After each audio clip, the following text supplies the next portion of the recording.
거기, 최 여사님, 멈추세요. 얼음장 같은 목소리가 1층 로비 전체에 울렸습니다. 마침 내부 리허설 중이라 직원들이 분주하게 오가던 참이었습니다.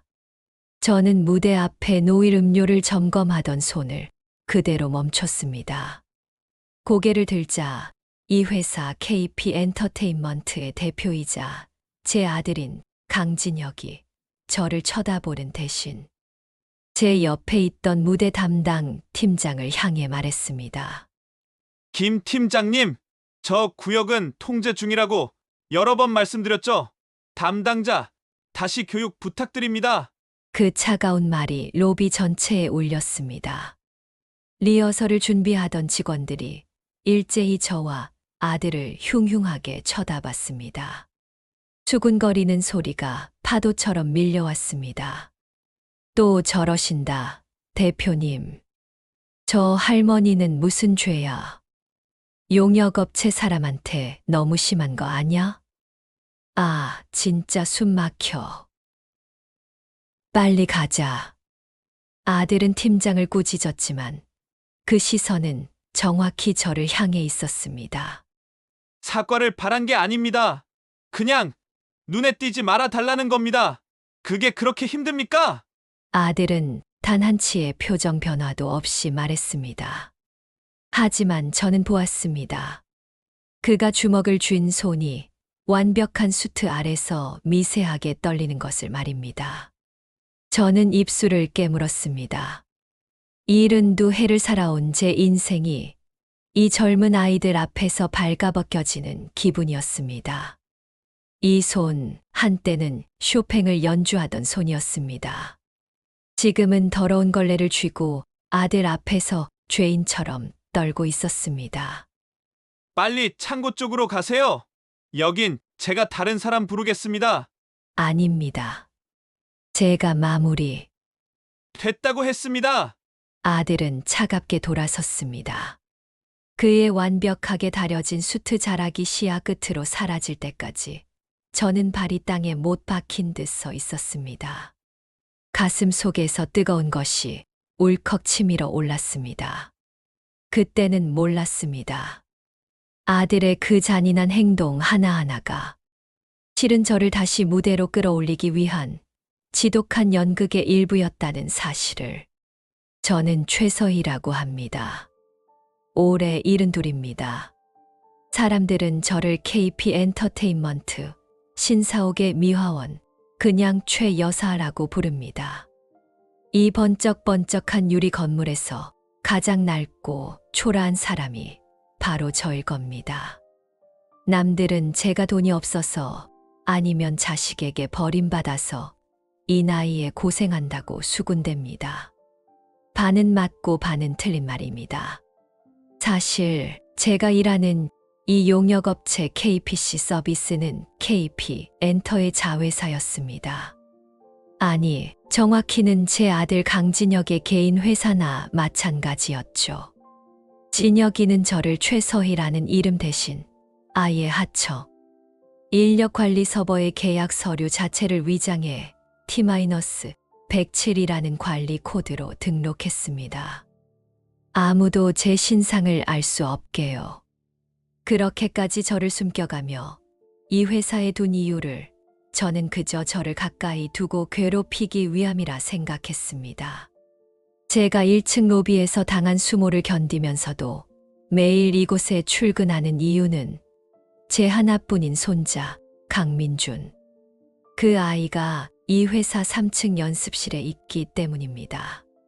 그리고 아까 로비에서 저에게 얼음장 같은 모욕을 안겨준 KP 엔터의 대표 강진혁. 그 사람이 바로 제 배 아파 낳은 하나뿐인 아들입니다. 그 아이는 이 건물에서 저를 절대 어머니라고 부르지 않습니다. 언제나 최 여사님이죠. 그 아이는 내가 민준이와 단둘이 대화하는 걸 철저히 막았습니다. 할머니, 손이 왜 이래요? 얼음장 같네.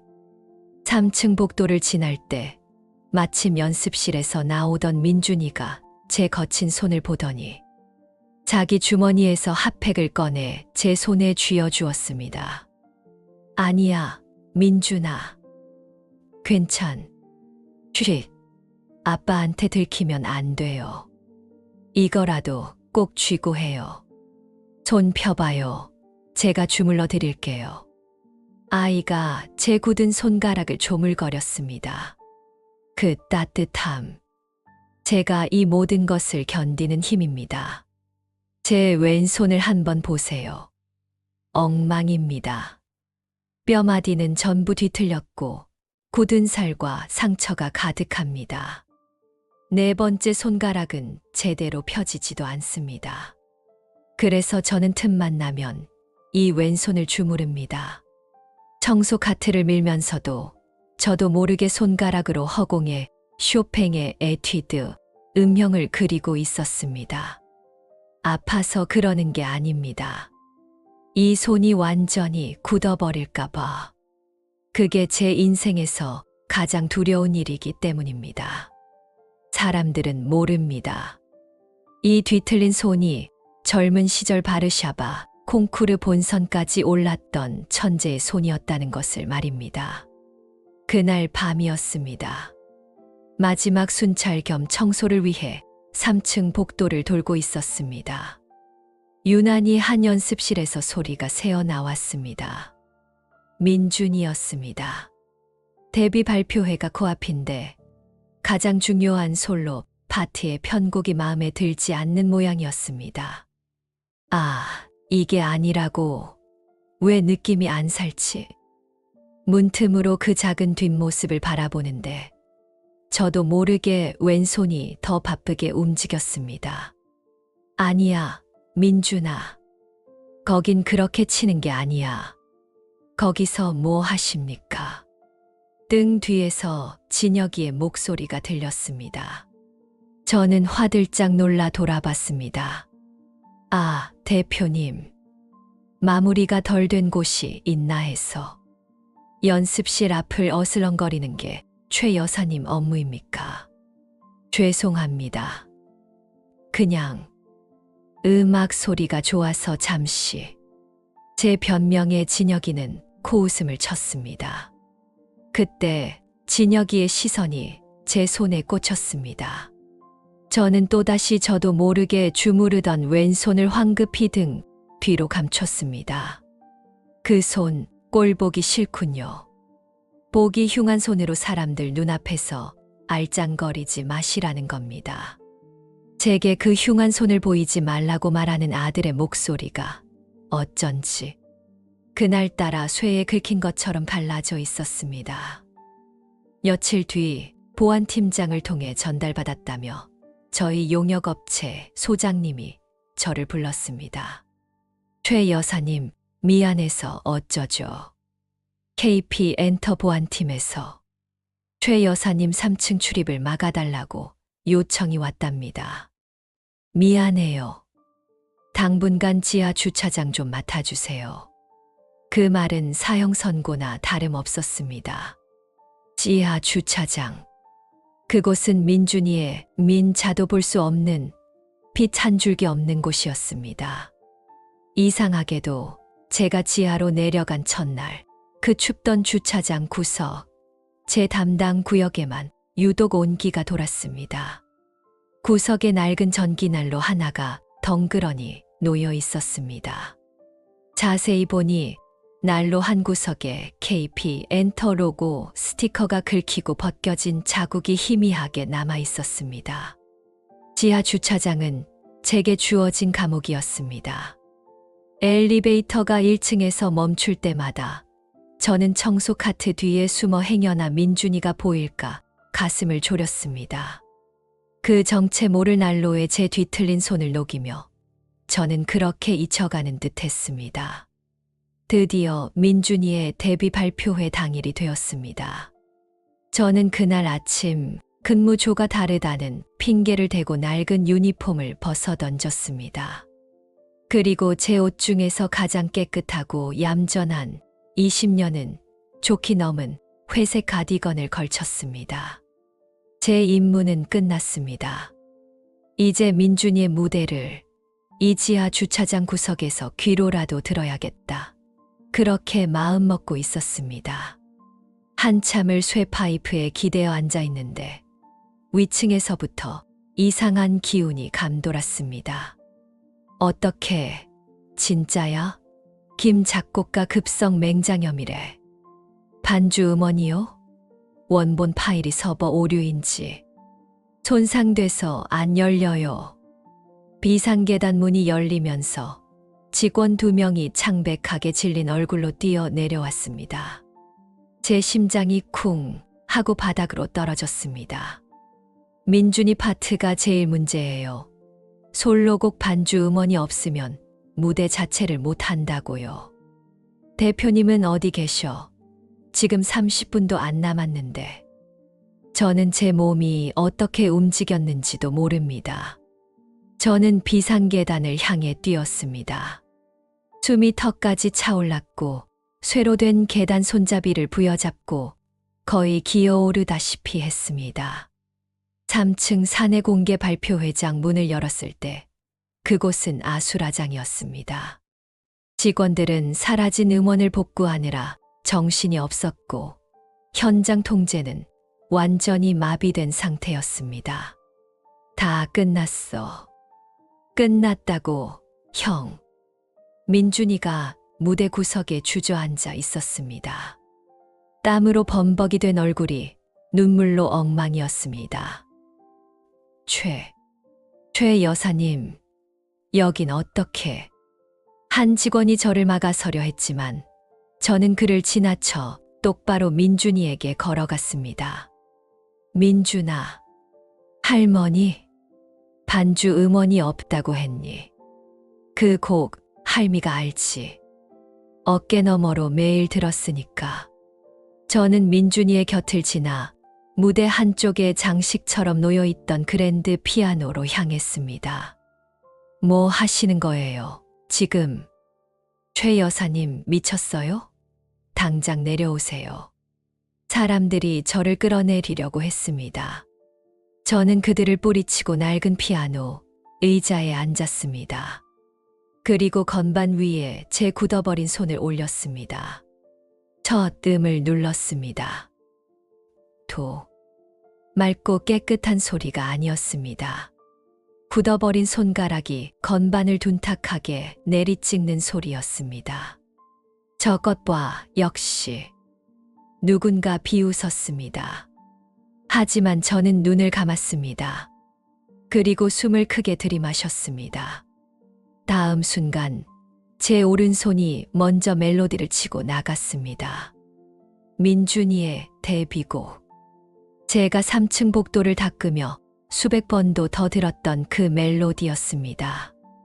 문제는 왼손이었습니다. 움직여. 제발 움직여다오. 그리고 기적이 일어났습니다. 제 왼손이 그 꼴 보기 싫던 뒤틀린 손가락이 건반 위를 내달리기 시작했습니다. 단순한 반주가 아니었습니다. 민준이의 원곡 멜로디에 제가 평생을 곁에 두었던 그 쇼팽 에튜드 선율이 덧이 펴졌습니다. 이건 완벽한 연주가 아니었습니다. 50년 전의 그 천재 소녀처럼 화려하지 않았습니다. 몇 개의 음이 틀렸고 리듬은 절박하게 흔들렸습니다. 하지만 그건 절규였습니다. 제 굳어버린 손가락이 20년 만에 터트리는 울분이자 제 손자를 향한 사랑이었습니다. 연주가 끝났습니다. 저는 숨을 헐떡이며 건반에서 손을 뗐습니다. 홀 안에는 숨막히는 정적이 흘렀습니다. 방금 이게 뭐죠? 말도 안 돼. 저 할머니, 그냥 용역업체 청소부가. 민준이가 멍하니 저를 바라보고 있었습니다. 아이의 입이 천천히 열렸습니다. 할머니, 그 이름, 설마 전설의 그 최서희 말이에요? 저는 아무 대답도 하지 못했습니다. 그저 떨리는 왼손을 감추며 발표회장 뒤편 어둠 속에 서 있는 한 남자를 바라봤습니다. 제 아들 강진혁이었습니다. 그 사람은 처음부터 모든 걸 알고 있었습니다. 그날의 연주 이후 제 삶은 하루아침에 바뀌었습니다. 하지만 제가 기대했던 그런 식은 아니었습니다. 저는 더 이상 지하 주차장의 어둠 속에 있지 않았습니다. 아들 강진혁은 저를 곧바로 3층 가장 좋은 연습실로 불렀습니다. 최 여사님, 아들은 여전히 저를 그렇게 불렀습니다. 오늘부로 협력 용역업체와의 계약은 해지합니다. 대표님, 그럼 대신 특별고문 직함으로 계약을 새로 하죠. KP엔터와 직접 개인 용역 계약을 맺습니다. 민준이 팀의 데뷔곡을 전부 검토하고 편곡 방향을 지시하세요. 특별고문. 이름은 그럴듯했지만 월급은 청소부 시절과 한 푼도 다르지 않았습니다. 저는 짐작했습니다. 이건 저에 대한 보상이 아니라 제 아들 강진혁이 부리는 또 다른 방식의 통제라는 것을 말입니다. 하지만 제게는 거짓된 안정이라도 절실했습니다. 할머니, 진짜 대박이에요. 할머니가 그 바르샤바 콩쿠르의 최서희였다니. 민준이는 제게 와락 안겨왔습니다. 그는 제 낡은 가디건에 얼굴을 부비며 순수하게 기뻐했습니다. 사실 아빠가 할머니 피아노 얘기는 절대 못하게 해서 그냥 옛날에 연주를 좋아했던 할머니로만 알았어요. 이렇게 대단한 분인 줄도 모르고. 저는 민준이를 가르치고 함께 곡을 만들었습니다. 그렇게 한 달쯤 지났을까요? 모든 것이 제자리를 찾아가는 듯 보였습니다. 바로 그 거짓된 안정 속에서 아들이 두 번째 칼을 꺼내 들었습니다. 이게 뭡니까? 진혁이가 제가 작업한 편곡 악보를 바닥에 내동댕이 쳤습니다. 며칠 밤을 새워 만든 악보가 연습실 바닥에 흩어졌습니다. 대표님, 이건 민준이한테 제일 잘 맞는 이 따위 감상적인 곡으로 누굴 감동시키겠다는 겁니까? 피가 거꾸로 솟았습니다. 그건 제 모성애에 대한 모욕이 아니었습니다. 그건 피아니스트 최서희의 마지막 남은 자존심에 대한 모욕이었습니다. 진혁이는 제게 두꺼운 책 한 권을 던졌습니다. 피아노 교본 따위가 아니었습니다. 이게 뭡니까? 연습입니다. 최 여사님, 이건 음악이 아니지 않습니까? 그 책은 악보라기보다는 기괴하게 세밀한 손가락 번호와 숫자, 표기들, 마치 기계 설계도 같았습니다. 최 여사님의 그 전설적인 손말입니다. 발표회에선 운 좋게 통했지만 녹음실에서도 통할까요? 방송 무대에서도 흉합니다. 그 손, 아마추어처럼 떨리고 굳었죠. 민준이 발목 잡을 일 있습니까? 저는 보았습니다. 제게 그 책을 던질 때 그 사람의 목소리는 차가웠지만 그 책을 쥐었던 손끝이 아주 미세하게 떨리는 것을 말입니다. 그날부터 지옥이 시작되었습니다. 저는 그 고문서 같은 악보를 연습해야 했습니다. 첫 음을 누르는 순간 왼손 전체에 전기가 오르는 듯한 고통이 밀려왔습니다. 할머니, 괜찮으세요? 손이 너무 떨려요. 민준이가 울먹이며 제 손을 잡았지만 저는 아이를 밀어낼 수밖에 없었습니다. 진혁이가 설치한 CCTV가 연습실 구석에서 빨간 불을 번뜩이고 있었으니까요. 그날 밤 늦게까지 남은 직원이 봤다고 했습니다. 강 대표가 아무도 없는 모니터실에서 제 연습실. CCTV 화면만 1시간 넘게 소리도 없이 바라보고 있었다고요. 그러면서 모니터 앞에서 자기 손을 마치 피아노를 치는 제 손처럼 움켜쥐고 있었다고 했습니다. 그때는 그저 저를 감시하는 것이라 생각했습니다. 연습을 시작한 지 일주일째 되던 날이었습니다. 고통은 여전했지만 그 고통의 결이 달랐습니다. 이건 고통스럽지만 체계적이었습니다. 제 손가락 마디마디 사고로 굳어버린 바로 그 신경과 근육을 마치 잊었던 근육의 길을 억지로 다시 내는 듯한 목적이 있는 통증이었습니다. 이건 단순한 연습이 아니야.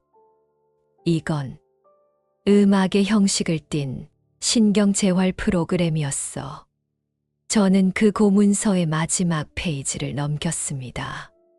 거기에는 제가 미처 보지 못했던 아주 작은 글씨가 적혀 있었습니다. 감수 김원수 박사, 바르샤바 음악재활협회 연구실. 심장이 쿵 하고 내려앉았습니다. 재활연구실. 그때 제 머릿속에 한 가지 끔찍한 생각이 스쳐 지나갔습니다. 민준이의 데뷔 무대는 성공적이었습니다. 성공이라는 말로는 부족했죠. 제 왼손이 만들어낸 그 고통스럽고도 화려한 편곡이 더해진 아이의 무대는 그야말로 사건이었습니다. 인터넷이 온통 민준이와 신원 미상의 천재 편곡가 이야기로 들끓었습니다.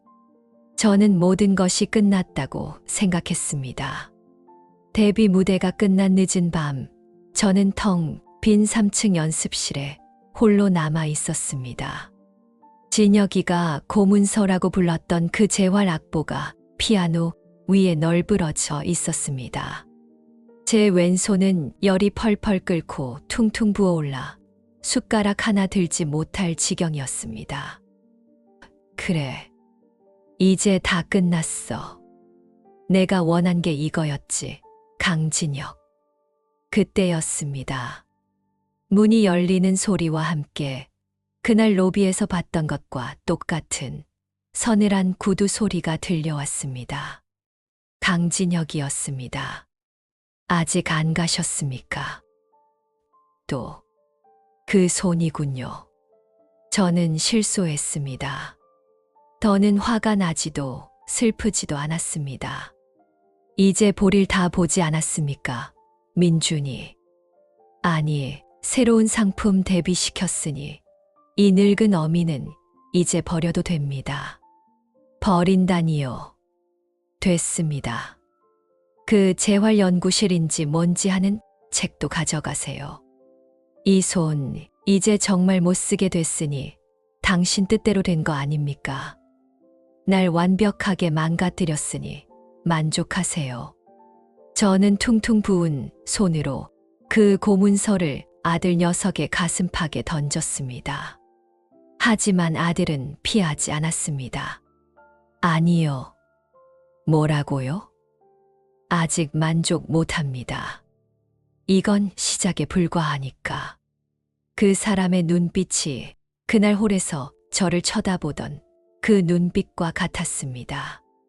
차갑지만 무언가 다른 것이 이글거리는 눈.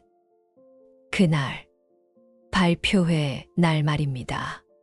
작곡가는 왜 갑자기 맹장염에 걸리고 서버 파일은 왜 손상됐을까요? 궁금하지 않으셨습니까? 저는 숨을 멈췄습니다. 그게 나랑 무슨 상관? 제가 했습니다. 귓가를 스치는 그 말에 저는 제 귀를 의심했습니다.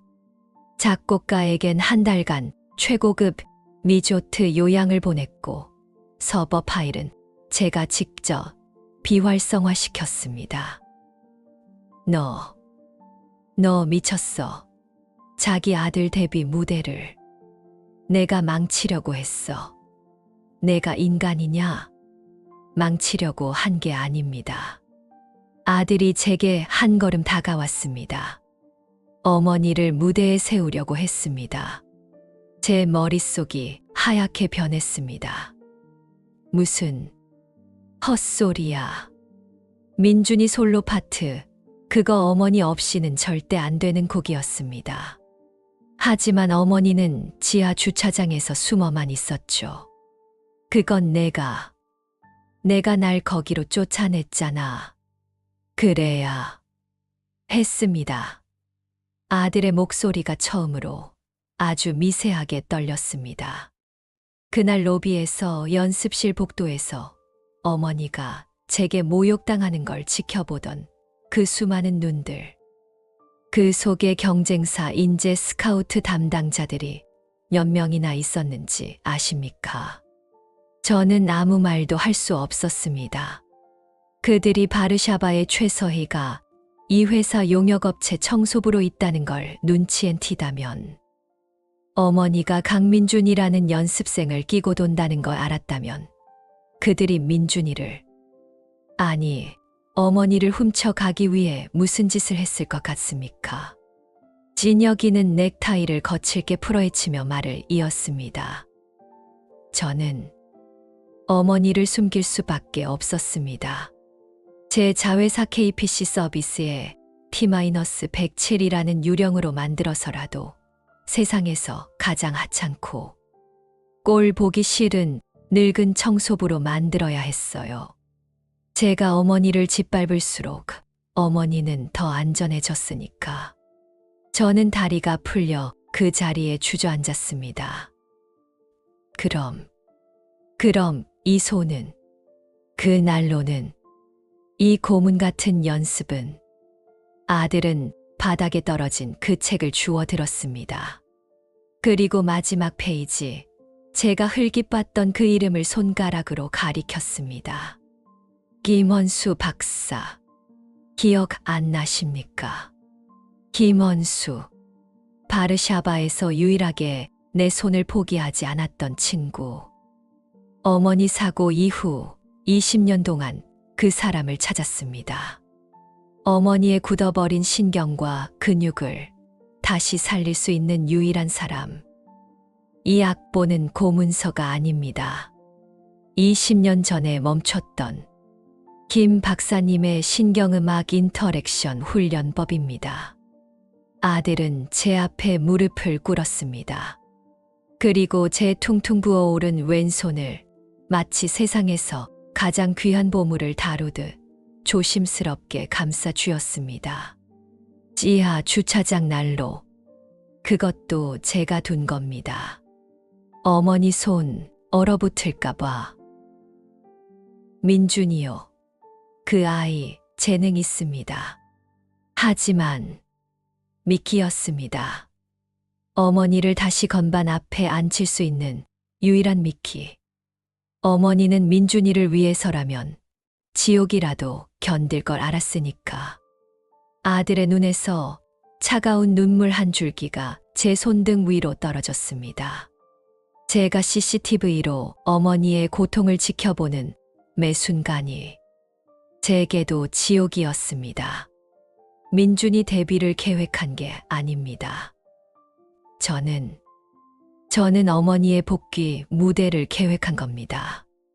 그제야 모든 것이 이해가 됐습니다. 로비에서의 모욕, 지하 주차장으로의 좌천, 그 정체 모를 날로 흉하다던 그 말, 그리고 이 지옥 같던 통증까지. 돌아오십시오, 어머니. 아들이, 아니, 제 아들 진혁이가 30년 만에 처음으로 저를 어머니라고 불렀습니다. 어머니의 무대는 지하 주차장 따위가 아닙니다. 여기 이 피아노 앞입니다. 저는 얼마나 오랫동안 그 차가운 연습실 바닥에 주저앉아 울었는지 모릅니다. 눈물은 멈추지 않았습니다. 지난 20년간 겪었던 서름, 아들에 대한 원망, 내 처지에 대한 비관, 그 모든 것이 한꺼번에 터져 나왔습니다. 하지만 이 눈물은 이전의 것들과는 완전히 달랐습니다. 그것은 아픔의 눈물이 아니라 응어리졌던 얼음이 녹아내리는 그런 뜨거운 눈물이었습니다. 진혁이는, 제 아들은 그저 무릎을 꿇은 채 제 손을 잡고 함께 울고 있었습니다. 그 완벽하고 냉정하던 KP 엔터 대표의 얼굴은 온데간데 없었습니다. 그저 20년 전 사고로 망가진 엄마를 보며 아무것도 하지 못했던 어리고 상처받은 아들의 얼굴만이 남아 있었습니다. 왜? 제 목소리가 갈라져 나왔습니다. 왜? 이렇게까지, 이렇게 무서운 방법으로. 아들이 고개를 들었습니다. 눈물로 엉망이 된 얼굴로 저를 보며 힘겹게 입을 열었습니다. 무섭지 않은 방법으로는 어머니를 깨울 수 없었습니다. 어머니는 사고 이후로 피아니스트 최서희를 스스로 죽여버리셨습니다.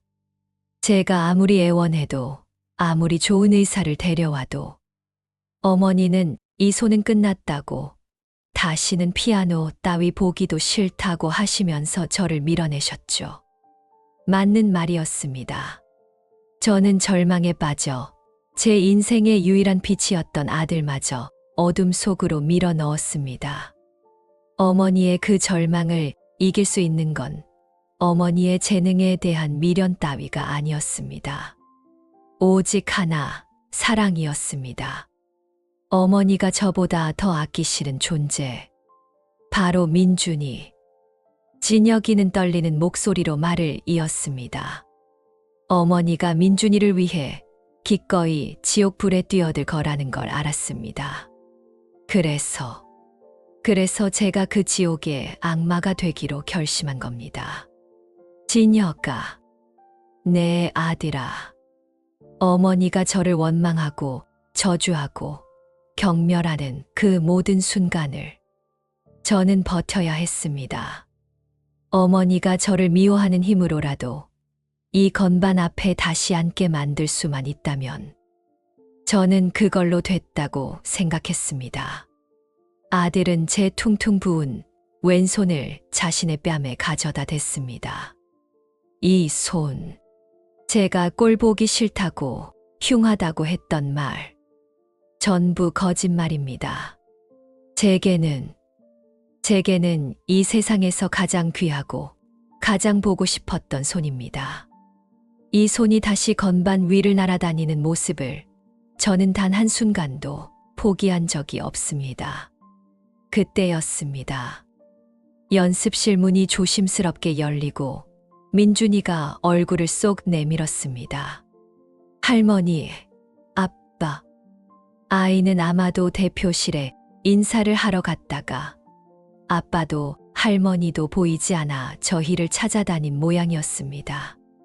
그리고 바닥에 주저앉아 울고 있는 저와 그런 제 손을 붙들고 함께 울고 있는 아빠를 보고는 19살 아이의 머리로는 도저히 이해할 수 없는 광경에 얼어붙고 말았습니다. 이게 지금 무슨 상황이에요? 두 분 싸우신 거예요? 아빠가 또 할머니 혼냈어요? 민준이가 제게로 달려와 저를 부축하려 했습니다. 그 순간 진혁이가 자리에서 일어났습니다. 그리고 아들을, 민준이를 처음으로 따뜻하게 끌어안았습니다. 아니, 민준아. 싸운 거 아니야. 그럼 뭔데요? 내 할머니께 내가 용서받고 있었다. 진혁이는 민준이의 어깨를 붙잡고 저를 바라보며 말했습니다.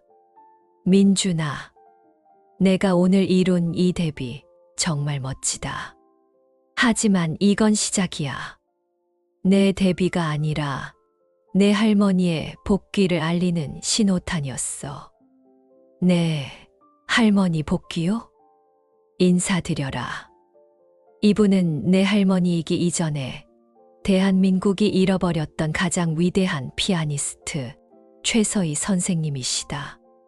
민준이는 어리둥절한 표정으로 저와 아빠를 번갈아 쳐다봤습니다. 저는 눈물 자국을 훔치며 민준이의 손을 잡았습니다. 민준아, 그동안 속여서 미안하다. 아니에요, 할머니. 그게 무슨... 그날 밤 우리는 20년 만에 처음으로 가족이라는 이름으로 마주 앉았습니다. 진혁이는 더 이상 KP 엔터의 냉혹한 대표가 아니었고, 저는 더 이상 T-107이라 불리는 초라한 청소부가 아니었습니다. 모든 진실이 밝혀진 후 제 삶은 다시 한번 바뀌었습니다. 진혁이는 그 고문서 같았던 재활 악보의 진짜 저자. 바르샤바에서 인연이 있었던 김원수 박사를 독일에서 모셔왔습니다. 서희야, 이게 얼마만이냐? 넌 내 손을 그렇게 썩힐 거면서 나한테 왜 온 거야? 백발이 성성한 노 박사는 저를 보자마자 버럭 소리를 질렀지만 그 눈에는 반가움이 가득했습니다.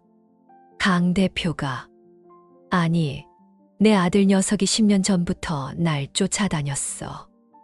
내 손 신경 지도라면서 MRI 사진만 수백 장을 들고 와서는 어떻게든 고쳐내라고 자기가 가진 걸 다 걸어서라도 어머니의 잃어버린 시간을 되찾고 싶다고 하더구나. 이 악보는 그놈이 말한 신경음악 인터랙션 훈련법이었지. 그런 지독한 녀석은 처음 봤다. 그날부터 저는 피아노 앞에 앉아 연주가 아닌 치료를 받았습니다. 고통은 여전했습니다. 아니, 어쩌면 더 아팠습니다. 하지만 그 고통의 끝에 무엇이 있는지 알기에 저는 단 하루도 연습을 거르지 않았습니다. 그날 밤 아들이 제 손을 잡는 온도는 그날 로비의 얼음장보다 더 차갑게 느껴졌습니다. 하지만 그 차가움 속에는 분명한 불이 있었습니다. 그로부터 1년이라는 시간이 흘렀습니다. 제 왼손을 보세요. 여전히 뼈마디는 툭툭 튀어나왔고 20년 전 사고의 흉터는 쭈글쭈글하게 남아 있습니다. 겉모습만 보면 지하 주차장을 닦던 최 여사의 손과 달라진 것이 하나도 없습니다. 하지만 이 손, 이제는 아프지 않습니다. 아니, 정정하겠습니다. 아프긴 아픕니다. 하지만 그건 뼈가 썩어 문드러지던 절망의 고통이 아닙니다. 매일 8시간씩 건반을 두드리고 굳었던 근육이 다시 살아나면서 지르는 행복한 비명입니다. 저는 더 이상 KP 엔터테인먼트의 용역업체 미화원이 아닙니다. 하지만 50년 전에 그 천재 피아니스트로 돌아간 것도 아닙니다. 저는 이제 KP 엔터 음악 총괄 고문이라는 거창한 직함을 달고 아들 녀석 회사에서 가장 큰 연습실을 차지하고 있습니다. 어린 연습생 아이들이 제 방 앞을 지날 때마다 90도로 인사를 합니다. 고문님, 안녕하세요. 그래, 너 어제 그 리듬은 왜 그렇게 쳤어? 밥은 먹고 다니냐? 제 손자 민준이는요? 말도 마십시오. 1년 만에 대한민국에서 제일 잘 나가는 솔로 가수가 되었습니다. 할머니의 천재적인 편곡을 등에 업었다고 소문이 자자합니다. 할머니, 나 오늘 1등 했어요. 근데 인터뷰에서 또 할머니 얘기 빼먹었네. 아빠가 자꾸 못하게 해요. 녀석은 스케줄이 끝나기 무섭게 제 연습실로 달려와 땀도 식히지 않고 제잘거립니다. 잘했다, 이 녀석아. 내 아빠 말이 맞아. 나는 무대 뒤에 있는 게 딱 좋아. 주인공은 너 하나로 족하다. 저는 민준이의 머리를 헝클어뜨리며 웃습니다. 그리고 제 아들 강진혁. 그 지독한 KP 엔터 대표는 여전히 지독합니다. 어머니, 어제 드린 바흐 평균율 클라비어 3번. 왼손 파트가 여전히 불안정하십니다. 오늘 100번 채우고 퇴근하십시오. 진혁이는 이제 저를 어머니라고 부릅니다. 하지만 그 말투는 여전히 비즈니스 보고를 받는 대표님 같습니다. 시끄럽다. 이놈아. 이게 내가 말한 고문서 3건이냐. 사람 잡겠다. 제가 퉁명스럽게 쏘아붙이면 그 얼음장 같던 아들 녀석이 아주 희미하게 입꼬리만 살짝 올려 웃습니다. 저는 그 웃음 하나를 보려고 50년을 기다렸나 봅니다. 얼마 전이었습니다. 진혁이가 저를 어디론가 데려갔습니다. KP 엔터 신사옥 그 1층 로비. 제가 걸레질을 하던 바로 그 자리에 작은 무대와 그랜드 피아노 한 대가 놓여 있었습니다. 이게 뭐냐? 지난 1년간 어머니께서 모욕당했던 바로 그 자리입니다. 아들이 말했습니다. 어머니의 새로운 무대는 바르샤바가 아닙니다. 바로 여기입니다. 어머니의 절망이 가장 깊었던 바로 이 바닥입니다. 아들은 로비에 있던 모든 직원과 연습생들을 제 앞에 불러 모았습니다. 민준이도 숨을 죽이고 저를 바라보고 있었습니다. 저는 천천히 피아노 의자에 앉았습니다. 그리고 지난 1년간 피눈물과 땀으로 다시 살려낸 제 왼손을 건반 위에 올렸습니다. 연주가 시작되었습니다. 쇼팽도 바흐도 아니었습니다. 제 손자 민준이의 그 서툴렀던 데뷔곡. 제가 처음 편곡했던 그 곡이었습니다. 제 뒤틀린 왼손은 50년 전에 그 천재 소녀처럼 날아다니지는 못했습니다. 가끔 음을 이탈했고 속도를 놓치기도 했습니다. 하지만 그 어떤 콩쿠르 무대보다도 제 연주에는 힘이 넘쳤습니다. 연주가 끝나고 로비는 숨소리 하나 없이 조용했습니다. 저는 문득 깨달았습니다.